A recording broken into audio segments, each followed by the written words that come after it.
AI 소설 프랑스 마크롱의 신화를 재현한 이준식 대통령 당선. 늙은 정치인들을 청산하자. 세대교체 없이는 미래가 없다.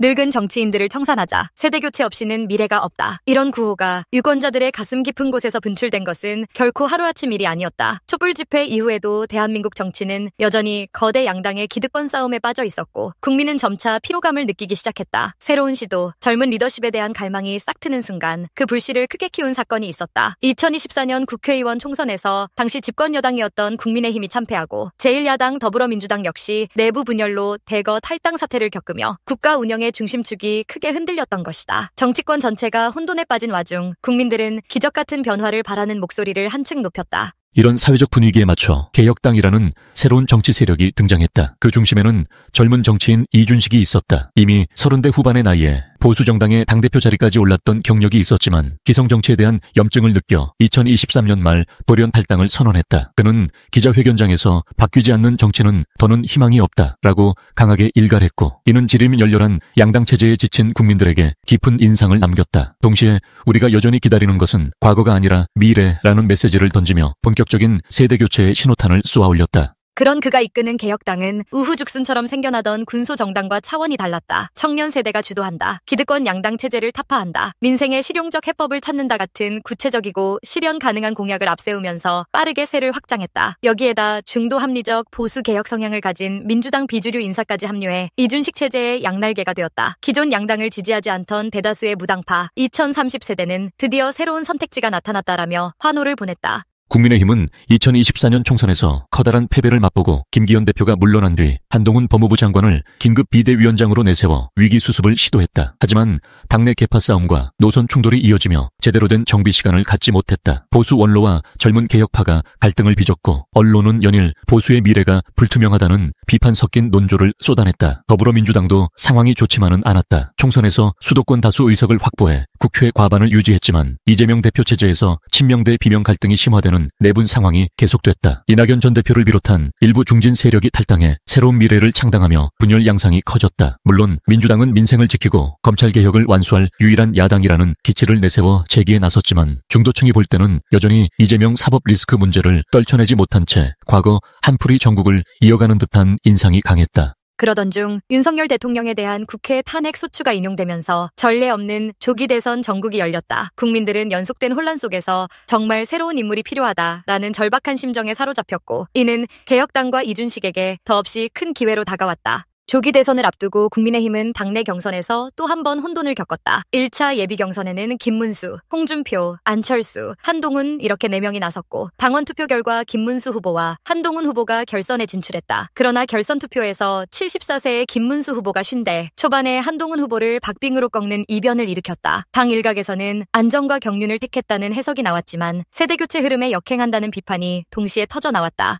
이 결과에 충격을 받은 MZ 청년 세대와 개혁 성향의 당원들은 미래가 없다. 또다시 옛날로 돌아가냐며 분노했다. 경선 패배 직후 한동훈 지지층 일부가 이탈했고 심지어 한동훈 후보와 개혁당의 이준식이 연대할 수도 있다는 파격 시나리오까지 거론되었다. 김문수 후보는 보수를 지켜온 내 신념과 가치를 전 국민에게 다시 알리고 윤석열 정부의 실패를 만회하겠다라며 호소했으나 청년층에게는 과거 지향적 이미지로 다가와 낡은 보수라는 프레임에 갇히는 양상을 보였다. 더불어민주당에서는 상대적으로 내부 경선이 싱겁게 끝났다. 이재명 대표가 별다른 이견 없이 대선 후보로 선출된 것이다. 민생을 지킬 유능한 경제 대통령의 캐치프레이즈로 내걸고 복지 확대, 부동산 개혁 등 진보 진영 핵심 의제를 다시금 강조했다. 청년 여성 지지자들을 중심으로 형성된 개딸 진영은 이재명을 열렬히 지지했고 그는 전국 유세장에서 검찰의 정치 개입을 막고 공정한 사회를 만들겠다고 목소리를 높였다. 하지만 이재명에게도 약점이 있었다. 대장동 개발 의혹과 연루된 재판 절차, 검찰 수사가 완전히 마무리되지 않았고 보수 언론과 국민의힘은 이 문제를 집중 부각하며 사법 리스크 이미지를 짙게 덧씌웠다. 당내 비명계도 물밑에서 이재명 체제가 대중적 신뢰를 잃을 경우 민주당 전체가 무너진다며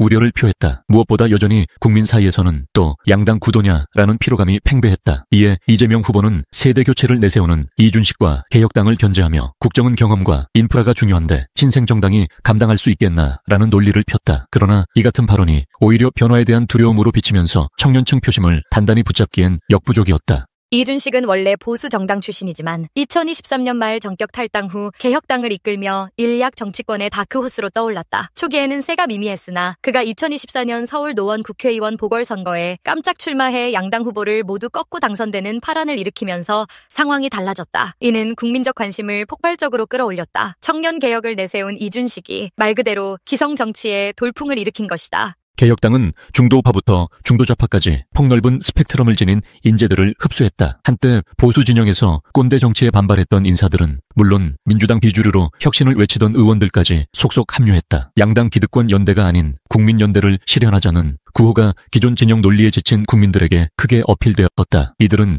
자유시장 경제와 복지평등이라는 가치가 서로 대립하기보다 조화를 이룰 수 있다고 주장했다. 가령 스타트업 활성화를 통한 일자리 창출, 청년 주거 문제 해결, 정치 개혁 같은 의제를 과감히 제시했다. SNS와 유튜브 등 뉴미디어 플랫폼을 활용해 대중과 소통하며 청년층뿐 아니라 기성세대 중에서도 이제 좀 바뀌어야 한다라는 생각을 가진 이들의 지지를 끌어들였다. 개혁당과 이준식이 급부상함에 따라 주요 언론과 여론조사 기관들도 그를 본격적으로 주목하기 시작했다. 실제로 2025년 4월 주간조선 세계일보 의뢰로 실시도한 여론조사에서 이준식 후보는 거대 양당 후보와의 3자 대결 구도에서 최대 14%의 지지율을 기록했다. 이는 제3정당 후보로서는 매우 이례적인 수치였다. 설문 결과를 살펴보면 지역별 세대별 특징이 뚜렷했다. 특히 보수의 심장이라 불리는 대구 경북 지역에서도 이준식이 19%의 지지를 얻어 두 자릿수 지지율을 확보했다는 점이 눈길을 끌었다. 이곳은 원래 김문수 등 전통 보수 정치인의 텃밭이지만 이준식에게도 꽤 높은 호감을 보인 것이다. 2030세대에서는 20%를 훌쩍 넘는 지지를 받았으며 서울 수도권의 청년층 표심 역시 안정적으로 흡수해 나가고 있었다. 당시만 해도 언론 대부분은 이준식이 일시적인 현상으로 끝날 것이라거나 결국 본선에 가면 양당 구도에 갇혀 사표 심리가 작동할 것이라며 기대치를 낮췄다. 그러나 이준식은 오히려 여론조사 결과를 적극 홍보하며 긴 장마 끝에 찾아온 해처럼 대한민국 정치는 이제 막 해가 뜨기 시작했다고 선언했다. 이러한 자신감 어린 행보는 개혁당 지지자들에게 강력한 동기부여가 되었다. 2025년 조기 대선 레이스가 본격화되면서 이재명, 김문수, 이준식 세 후보가 공중파 방송의 TV토론에서 격돌했다. 토론에서 눈길을 끈 것은 양당 후보들의 협공이었다. 전통적 이념 대립으로는 서로 물고 뜯던 민주당과 국민의힘이 이준식 후보에게만큼은 한 목소리로 공세를 펼치는 모습이 연출된 것이다. 이재명 후보는 이준식 후보는 과거 보수 정당에 몸담았던 전력이 있지 않느냐라며 정체성이 모호하고 실적도 검증되지 않았다고 비판했다. 이어 국정을 책임지는 일은 간단치 않다. 개혁당이 국가적 과제를 해결할 준비가 됐는지 의문이라는 주장을 폈다. 김문수 후보 역시 이준식 후보야말로 기회주의적 행보로 정치를 혼란에 빠뜨리고 있다고 맞받았다. 특히 보수를 배신하고 탄핵 국면에서 이윤만 챙기려 한다며 현실적인 국정 운영 능력이 없다고 공격했다. 그러나 이준식은 네거티브 공세를 차분히 받아치며 국민들은 두 후보님이 서로를 비난하다가도 저를 깎아내릴 땐 동맹이 되더라 라고 역설적으로 풍자했다. 그는 대한민국은 지금 낡은 이념 노름에 빠져 허우적될 시간이 없다. 미래 비전에 답하는 정치, 국민과 함께 성장하는 정치를 하겠다 라고 반론하며 혁신 공약으로 교육개혁, 연금개혁, 4년 중임제 개헌, 청년 창업 지원 등을 구체적으로 제시했다. 이러한 콘텐츠 중심의 공약 토론으로 인해 이준식 후보의 토론 직후 지지율은 또 한 번 상승 곡선을 그렸다는 평가가 뒤따랐다. 조기 대선일이 가까워올수록 이준식과 개혁당의 지지층은 더욱 뜨거워졌다. 수도권에서 이준식 지지율이 가파르게 상승하면서 기존 이재명 vs 김문수 양강 구도라는 예측이 무색해진 것이다. 급기야 일부 여론조사에서는 세 후보 모두 30%대 지지율 안팎에서 3파전을 벌이는 혼전 양상이 포착되었다. 민주당, 호남과 수도권 일부 지역에서 강세를 유지하며 중도 진보층 2030 여성층 결집을 시도했다. 하지만 사법 리스크와 비명계 내부 갈등이 완전히 봉합되지 않아 중도층에게 100% 신뢰를 주지는 못했다. 국민의힘 영남 지역 고령층 표심에 집중하며 강한 반자파 기치를 내걸었다. 조직력을 총동원해 특정 지역과 세대를 파고들어 지지층 결집을 최대화하는 전략을 썼다. 하지만 청년 수도권 표심에서 밀리는 현실은 어쩔 수 없었다. 개혁당, SNS, 유튜브 등 온라인 플랫폼에서 열광적인 지지를 이끌어냈다. 대학가와 직장인 밀집 지역에서의 유세는 축제 분위기를 방불케 했고 보수도 진보도 아닌 상식의 길, 기득권 없이도 나라를 운영할 수 있다. 같은 슬로건이 심금을 울렸다. 특히 이준식 캠프는 마치 프랑스의 마크롱이 구좌우 양당을 돌파해 엘리제궁에 입성했던 2017년 대선 당시를 떠올리게 할 만큼 전통 진영은 구시대 유물일 뿐 우리는 미래를 보고 간다는 서사를 성공적으로 구축했다. 이준식은 인터뷰에서도 마크롱이 세대교체와 중도적 혁신으로 프랑스를 변화시킨 것처럼 우리도 할 수 있다며 당찬 포부를 밝혔다. 결정적 하루인 6월 3일 최종 투표율은 80%에 육박해 역대급 관심을 증명했다. 사전 투표율도 40%를 넘어섰고 전국 각지의 투표소 앞에는 아침부터 길게 줄이 이어졌다. 당초 많은 전문가들은 개혁당에 대한 지지 열기가 실제 투표장까지 이어질 수 있을지 의구심을 보였으나 결국 투표함이 열리는 순간 이 모든 예상은 깨졌다. 개표 초반 농촌 노년층 표가 많은 지역에서 김문수 후보가 앞서며 선두를 달리는 듯했지만 막상 서울 수도권과 청년표 개표가 시작되자 이준식의 득표율이 폭발적으로 상승했다. 특히 서울에서 이준식은 45% 안팎의 높은 득표를 기록하며 이재명과 김문수를 크게 따돌렸다. 전국적으로도 충청, 강원 등 중간지대에서 접전 끝에 1위를 차지했고 PK에서도 김문수 후보에게 밀리긴 했지만 상당히 근소한 차이로 2위에 오르며 선전했다. 밤 11시 무렵 개표율 70%를 넘어서는 시점에 이미 이준식이 1위로 올라섰고 개표가 90%에 근접하자 격차는 34%포인트로 사실상 뒤집히기 어려운 차이가 되었다. 최종 결과 이준식 후보가 36.8%, 이재명 후보가 33.6%, 김문수 후보가 29.4%의 득표율을 기록하며 역대 대선 사상 최초로 제3당 후보가 당선되는 기적 같은 장면이 연출되었다. 1987년 직선제 도입 이후 가장 낮은 득표율로도 당선되었다는 평가가 따랐지만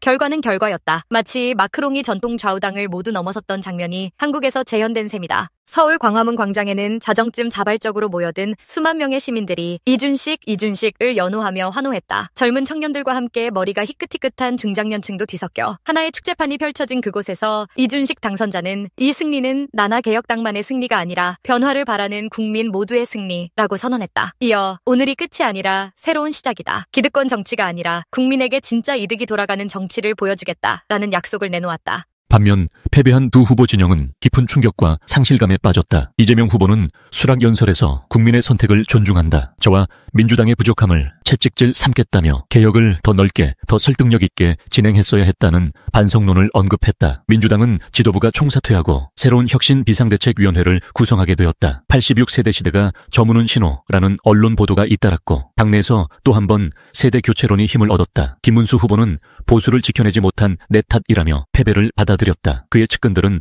차라리 한동훈 후보가 경선에서 이겼다면 어땠을까라는 후회를 쏟아냈지만 이미 돌이킬 수 없었다. 국민의힘 내부에서는 당이 완전히 새로 태어나지 않으면 미래가 없다는 자성론이 거세게 일었고 일부 의원들은 개혁당과의 합당 혹은 연대론을 공개적으로 제기하기도 했다. 보수 진영은 고령지역 조직 결집에만 의존한 구태가 한계를 드러냈음을 뼈저리게 깨달았다. 그러나 이준식이 대통령에 당선되었다고 해서 순탄한 미래가 보장되는 것은 아니었다. 국회 최대 의석은 여전히 민주당이 쥐고 있고 국민의힘 역시 무시 못할 의석을 보유하고 있다. 개혁당은 거대 양당 사이에 소수 집권당이라는 전례 없는 구도를 맞닥뜨렸고 합리적 협치와 정치개혁을 동시에 실현해야 하는 어려운 과제를 떠안았다. 이준식 당선자는 과감한 개혁과 포용적 리더십을 모토로 내세우며 개혁당 내 조응천, 천하람, 허은하 등 여러 인사들을 핵심 보직에 기용해 탕평 인사에 첫발을 뗐다. 뿐만 아니라 선거 기간 자신을 맹비난했던 이재명, 김문수 후보에게도 전화해 통합의 정치를 강조하며 앞으로 협조를 부탁했다는 후문이 전해진다. 프랑스의 마크롱이 구좌파 구우파 정치를 모두 무너뜨리고 엘리제궁에 입성했던 2017년은 5년 후